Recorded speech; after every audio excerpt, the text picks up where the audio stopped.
Selamat berjumpa kembali. Pertama kali saya ingin memberikan salam sejahtera bagi kita semua. Salam, Tuhan Yesus memberkati. Hari ini saya datang lagi di channel saya, yaitu Obaja Borneo 128.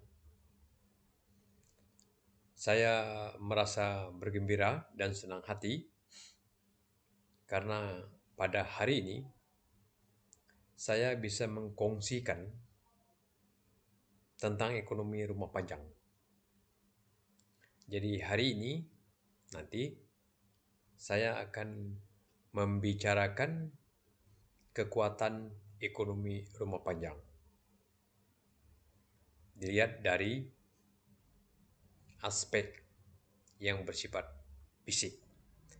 Jadi ekonomi rumah panjang dilihat dari aspek fisiknya. Nah, sekali lagi saya mengharapkan Bapak Ibu semuanya terus dikuatkan dan sehat. Bapak Ibu yang saya hormati, kekuatan ekonomi rumah panjang bila dilihat dari fisiknya, kita bisa menyaksikan sendiri dan bisa melihat seperti apa yang mereka punya kekuatan ekonomi mereka secara fisik.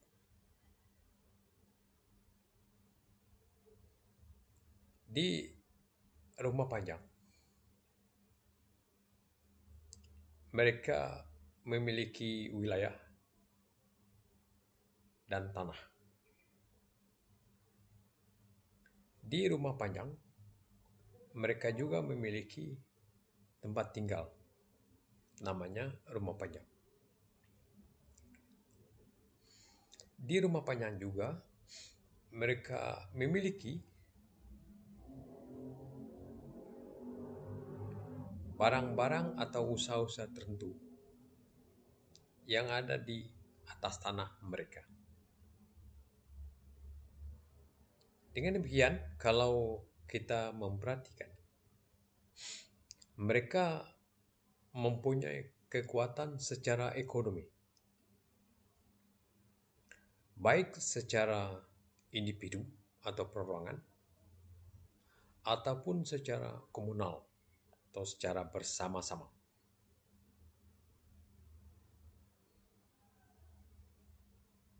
Saya memulainya dulu. Kekuatan ekonomi mereka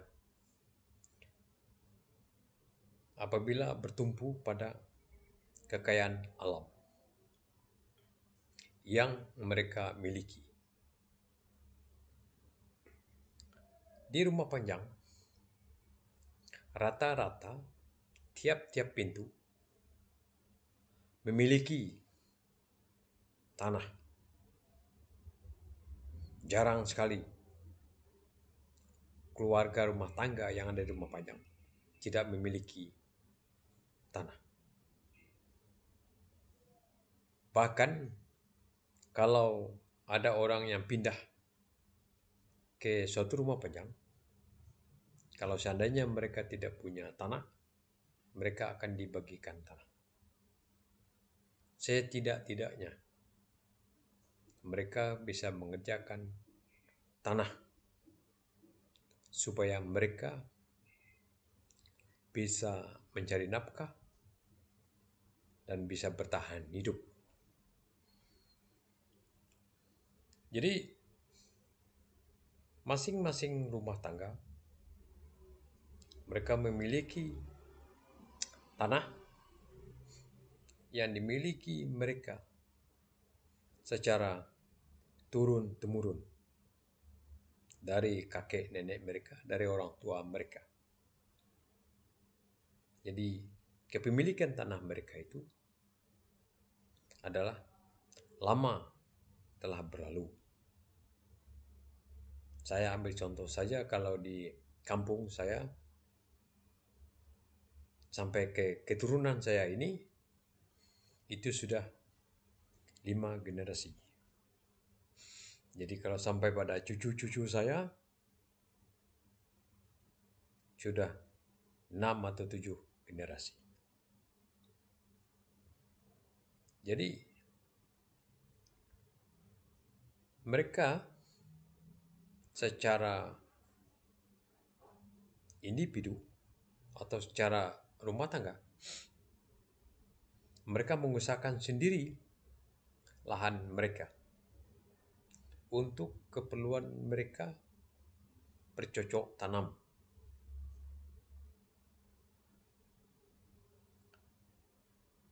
Agar mereka bisa bertahan hidup. Pekerjaan mereka utamanya adalah bercocok tanam di tanah. Apakah di tanah yang mereka miliki berdasarkan topografinya itu tanah yang berbukit-bukit, tanah yang datar, ataupun pada tanah yang tak ada hujan.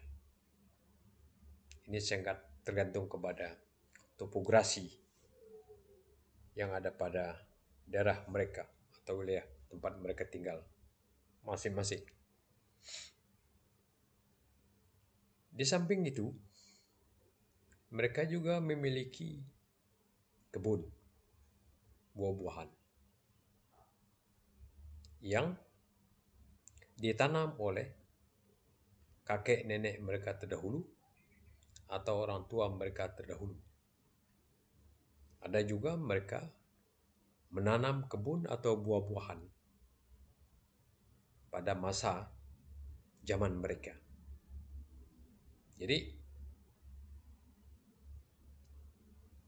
kekuatan yang diberikan oleh kakek nenek mereka, oleh orang tua mereka adalah berupa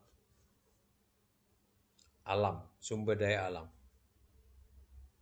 Baik tanah, baik kebun, baik buah-buahan, ataupun tumbuhan-tumbuhan lain yang berguna bagi kehidupan mereka.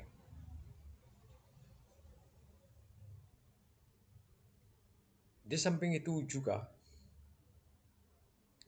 secara kolektif, mereka mempunyai kekuatan secara ekonomi, tempat mereka untuk bertahan hidup. Ini yang bertumbuh pada sumber daya alam dulu ya. Biasanya di rumah-rumah panjang itu, pemanfaatan wilayah atau sumber daya alam itu diatur sedemikian rupa.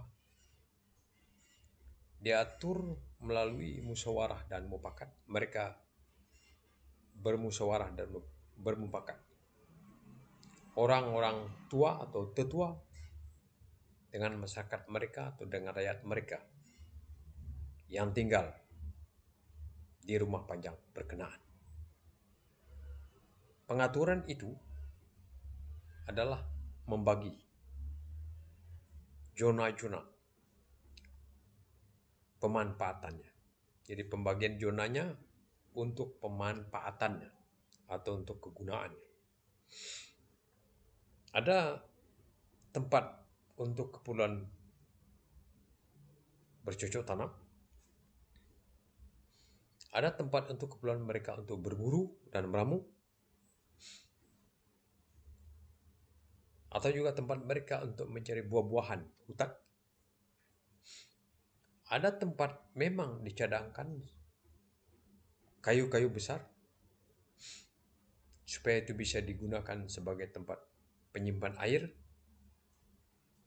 Dan apabila air itu ada atau hutan itu masih tebal dan besar-besar, dan ditambah lagi apabila di situ ada lagi buah-buahan hutan yang boleh dikonsumsi atau dimakan oleh manusia juga oleh binatang dan ikan, seandainya yang jatuh ke air yang bisa dimakan ikan, misalnya buah tengkawang atau sejenis buah tenggawang yang boleh dimakan ikan.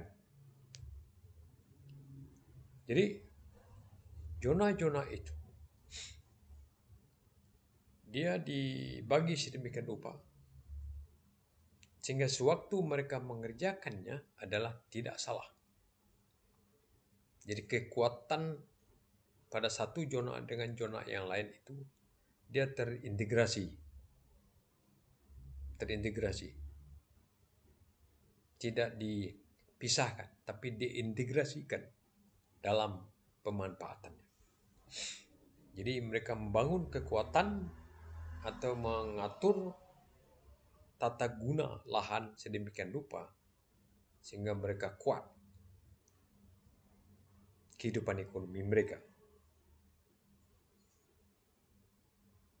Jadi setelah hutan atau tanah wilayah itu dibagi sedemikian rupa, diatur sedemikian rupa, maka mereka akan memanfaatkannya. Atau bisa saja mereka hanya menunggu hasilnya turun saja. Saya ambil contoh, air yang mengalir dari gunung ke rumah-rumah sampai ke situ. Jadi dia tunggu saja, menunggu air datang dari gunung, turun sampai ke dekat rumah, dan tinggal cedok, tinggal ambil. Apalagi sekarang, kalau seandainya air bisa ditarik langsung ke rumah dengan paralon, itu artinya kekuatan konsumsi mereka yang bersumber dari alam itu memungkinkan dia kuat atau tidak tergantung kepada supply lain. Makanya di rumah panjang, kalau cara-cara yang bijak seperti ini dipertahankan, maka konsumsi pada peringkat tertentu mungkin hampir 70% ke 80% konsumsi yang diperlukan untuk bertahan hidup itu berada di kendali mereka, di wilayah mereka, atau itu kekuatan mereka.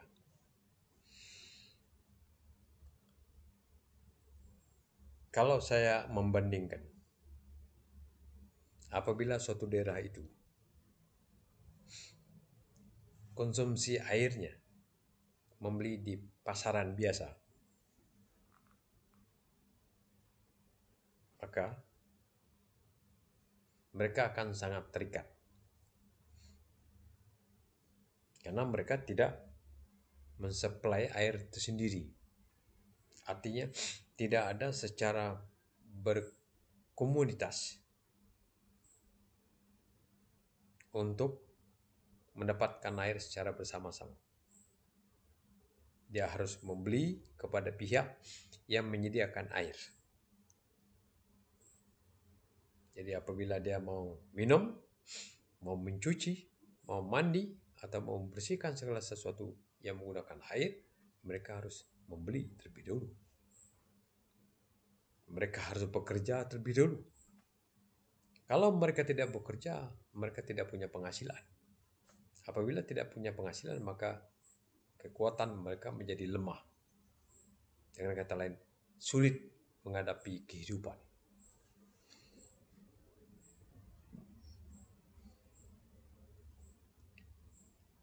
Kekuatan yang diperlihatkan atau yang dinampakkan pada rumah panjang tadi, yang bersumber pada alam tadi.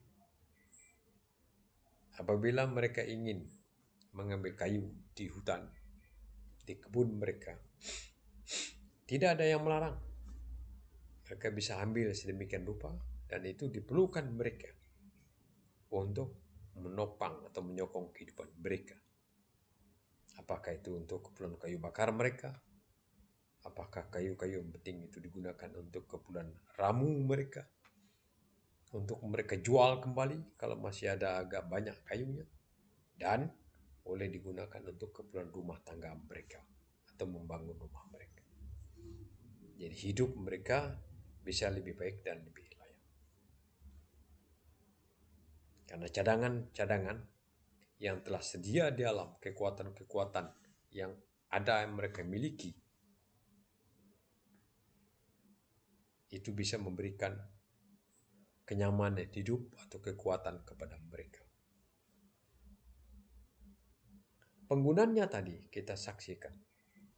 Karena dia sudah dimusyawarahkan secara baik, ada tata gunanya tadi, nampak, maka penggunanya teratur.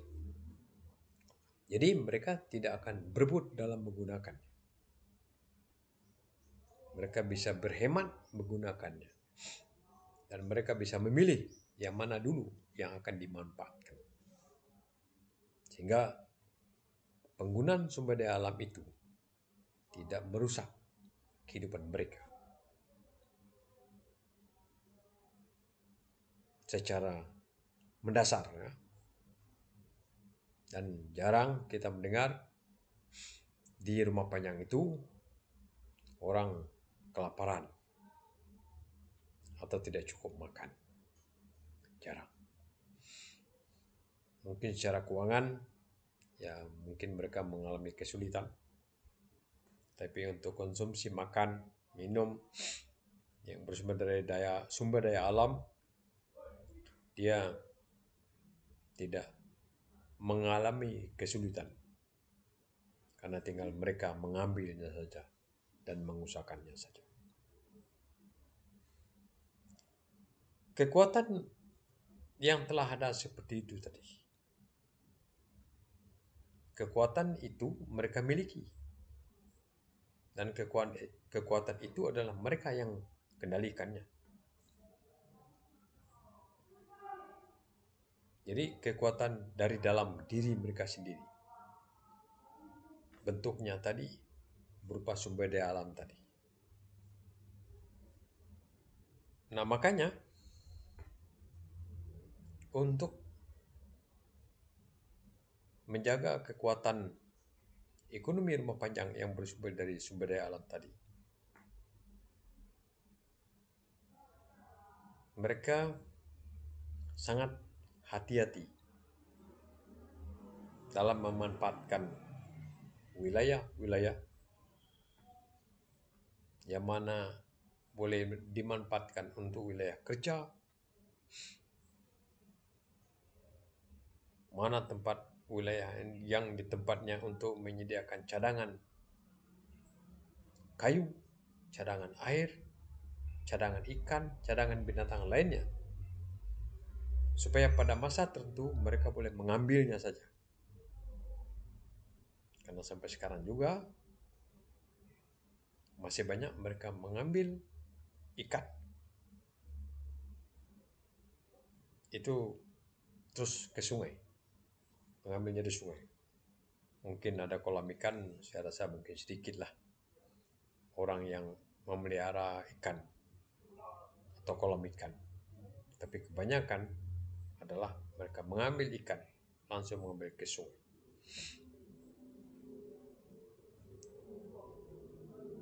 Kekuatan-kekuatan seperti itu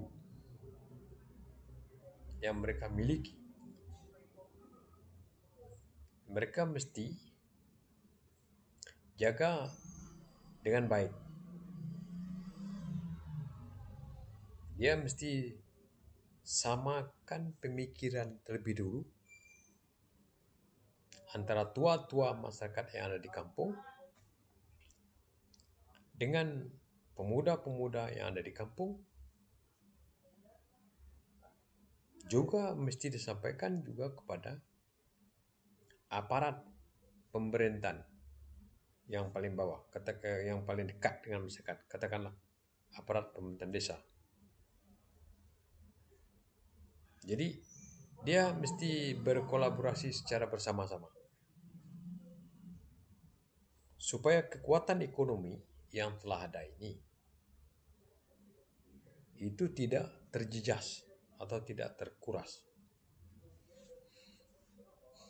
oleh gangguan atau rancangan yang tidak tepat dalam penggunaan sumber daya alamnya tadi.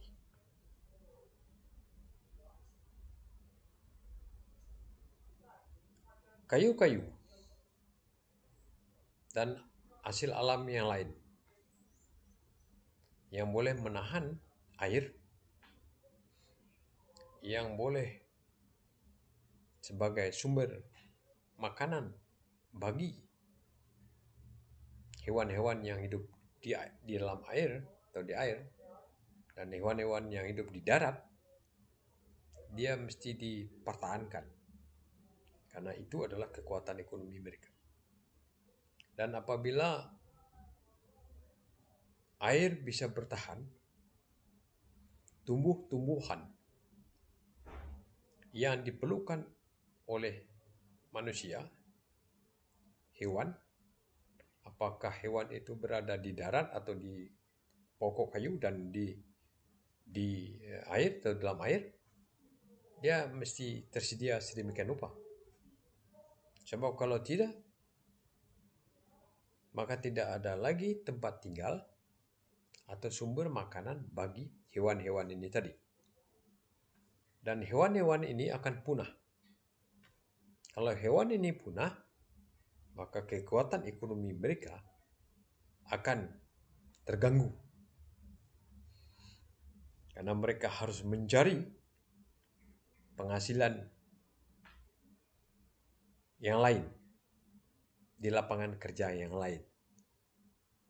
Mereka harus mencari tempat kerja yang baru yang bisa menghasilkan uang untuk mereka membeli keperluan hidup mereka, termasuk konsumsi tadi daging, ikan, dan keperluan air. Nah,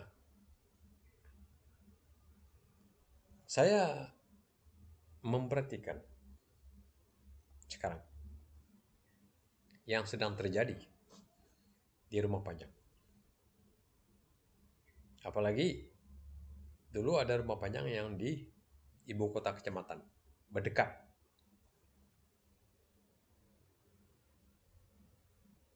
Kadang-kadang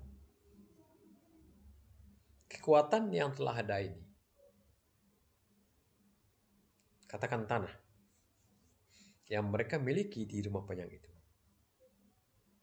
mereka tidak kawal sedemikian rupa dan dijaga dengan baik. Bagaimana memanfaatkannya secara baik dan betul. Tapi ini saya memperhatikan sangat tergantung kepada sumber daya manusianya. Di samping kemampuan sumber daya manusianya juga mesti ada pejabat atau pemimpin yang ada di sekitaran wilayah itu mesti memberitahukan kepada penduduk atau Rumah Panjang yang SDM-nya kurang memadai, mesti diberi tunjuk ajar, dibina, dan diajak secara bersama-sama untuk memikirkan dan dibantu pemikirannya dikenakan. Ini yang diperlukan lembaga. Lembaga apa yang ada sekarang? Ada lembaga ketemenggungan, ada lembaga Dewan Adat, ada lembaga pemerintah desa, ada lembaga kabupaten. Itu saja dulu untuk berunding secara bersama-sama. Setelah selesai perundingan itu, bagaimana kekuatan ekonomi yang ada tadi itu bisa dimanfaatkan secara baik dan benar,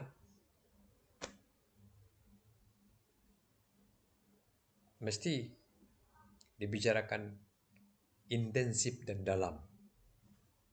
Dan kita mesti membutuhkan pakar yang mampu. Setelah selesai pada peringkat tertentu, baru akan diberitahukan atau ditawarkan kepada pemegang kekuasaan yang lebih atas. Dan apabila pandangannya telah sama, artinya masyarakat rumah panjang mendapat keuntungan yang cukup karena dia ada kekuatan ekonomi, juga pemerintah mendapatkan manfaat yang baik, apakah pemerintah desa, pemerintah kabupaten, dan pemerintah pusat atau pemerintah provinsi. Nah, baru boleh bicara bagaimana investor, kalau mau ada investor. Nah, investor pun dia tidak bisa sendiri semerta-merta. Dia harus bekerja sama dengan pihak rumah panjang. Nah, itulah makanya di rumah panjang itu perlu ekonomi komunitas rumah panjang. Itu perlunya. Karena kelembagaan di rumah panjang ini perlu. Karena ini nanti yang akan bekerja sama dengan pihak atau investor atau pihak pemerintah yang akan memberi dukungan yang baik. Jadi, kekuatan ekonomi di rumah panjang itu tadi, dia bukan hanya dimiliki oleh penduduk rumah panjang itu saja, tetapi dia bisa dikerjakan, dikongsikan dengan pemerintah desa, pemerintah kabupaten, pemerintah provinsi, pemerintah pusat, dan investor.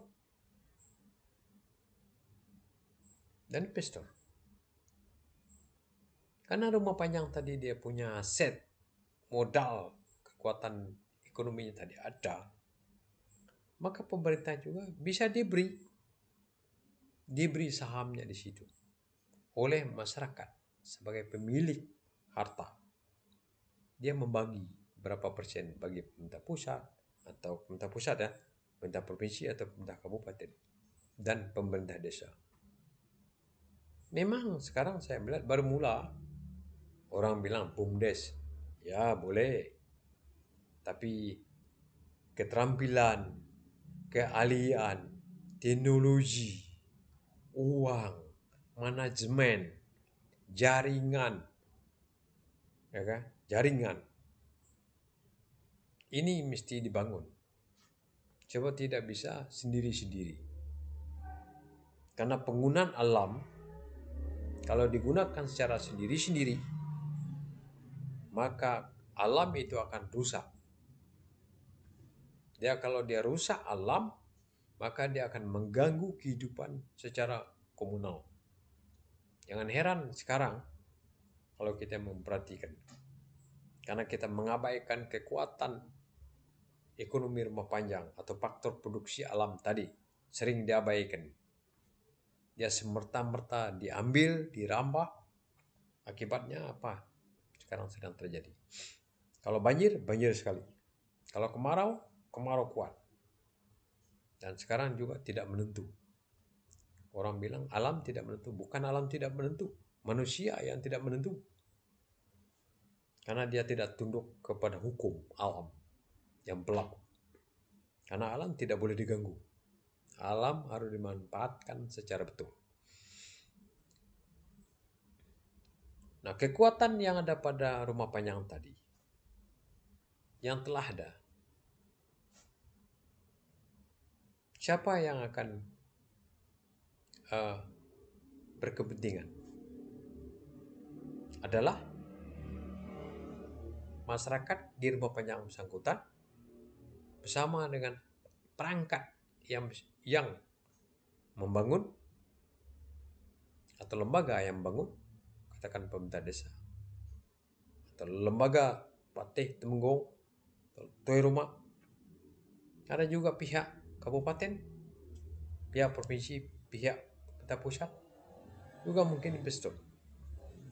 Ini yang perundingan dan perancangan seperti ini mesti dibuat secara jelas.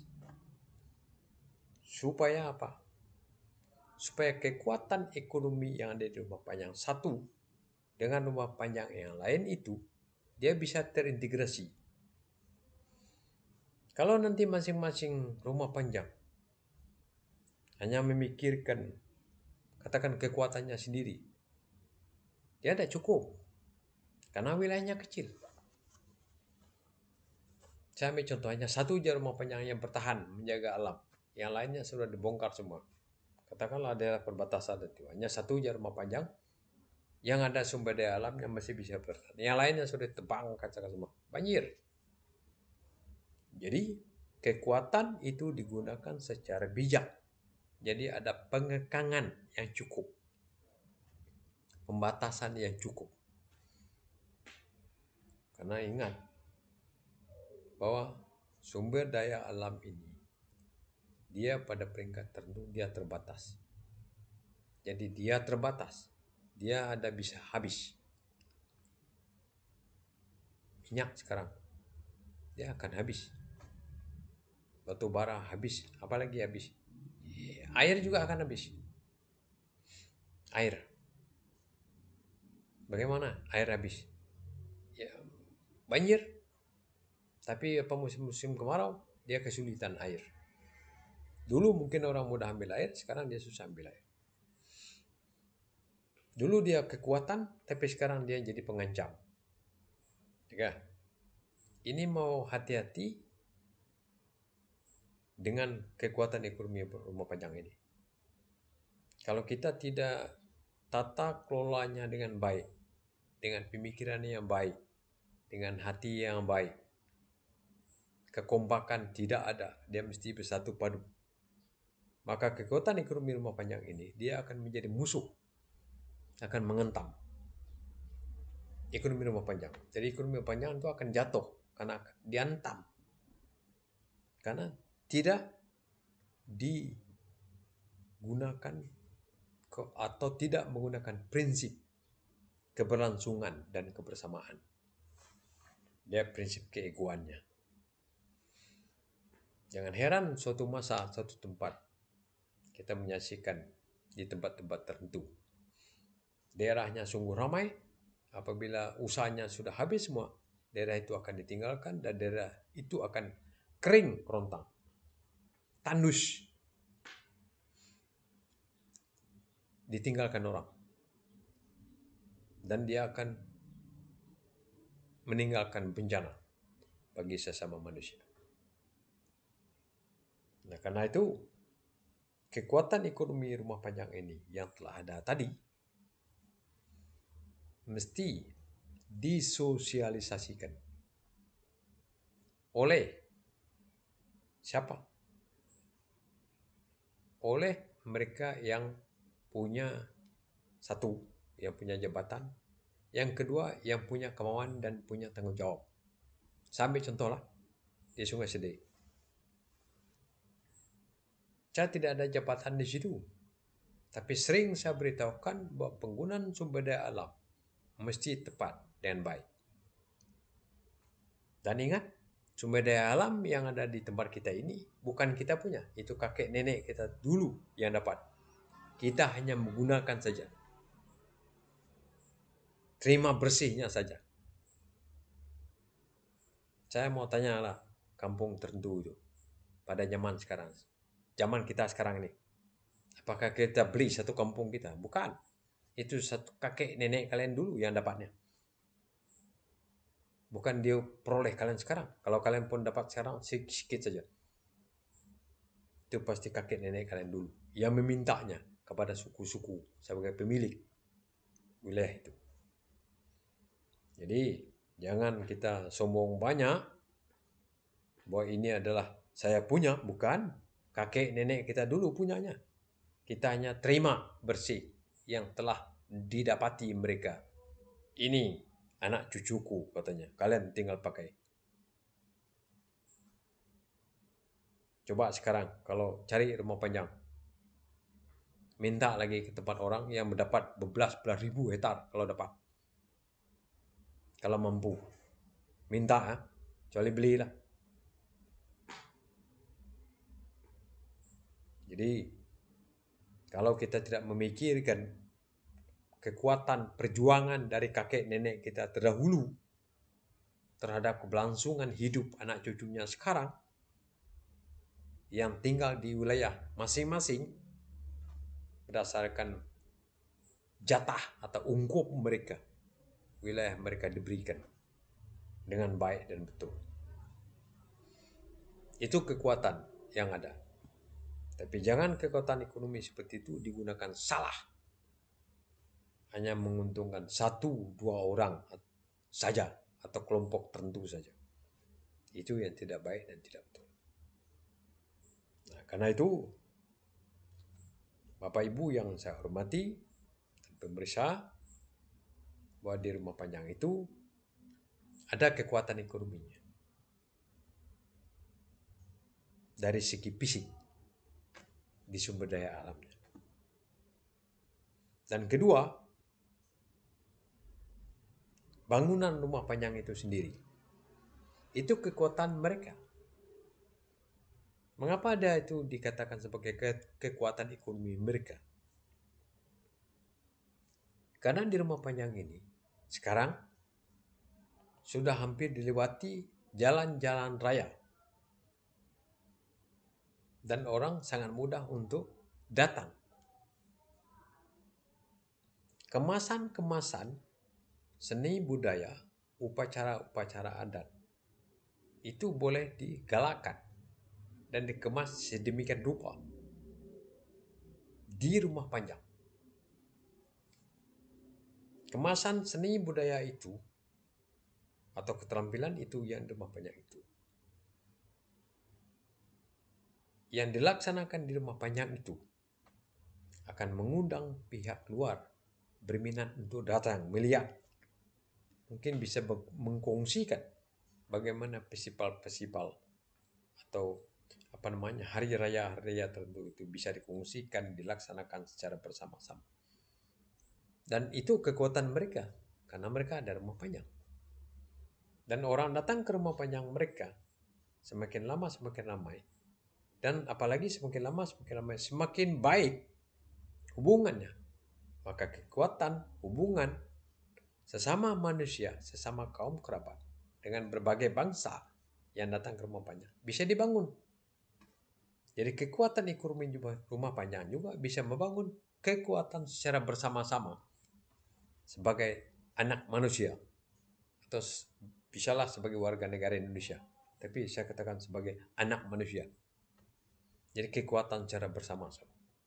Dengan muncul kekuatan secara bersama-sama ini, apabila pandangannya baik dan betul, dari hati ke hati, saling ingin membantu dan memberi, menjaga dan menginformasikan, maka mereka akan berusaha untuk menepis rancangan kejahatan, tindakan kejahatan yang akan menghancurkan ekonomi rumah panjang, akan bisa ditepis, dibuang, dihilangkan. Karena itu tindakan setan. Jadi siapa yang menghancurkan ekonomi rumah panjang, yang merusak ekonomi rumah panjang, yang serakah untuk mengambil keseluruhan sehingga masyarakat boleh menjadi miskin, itu sama dengan tindakan kejahatan. Tindakan kejahatan yang tidak boleh diperkenankan masuk di rumah panjang. Karena itu akan menghina kedudukan